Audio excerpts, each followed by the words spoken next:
ট্রেনের মধ্যে আজ সন্ধেবেলা হবে আমাদের মুড়ি পার্টি, তাই তারই জোগাড় চলছে।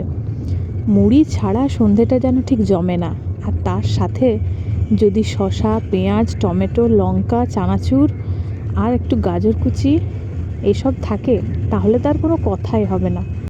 আজ বেশ অনেক মাস পর সবার সাথে দেখা।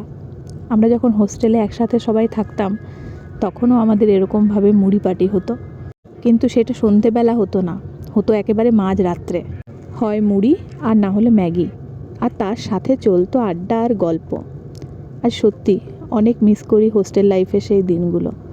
কাজের সূত্রে সবাই এখন আলাদা আলাদা জায়গায়।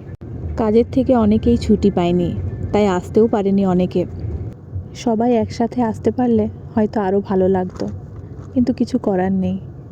যাই হোক, এই 33 ঘন্টার জার্নিতে আমাদের খাওয়া দাওয়া, আড্ডা, গল্প তো চলতেই থাকবে।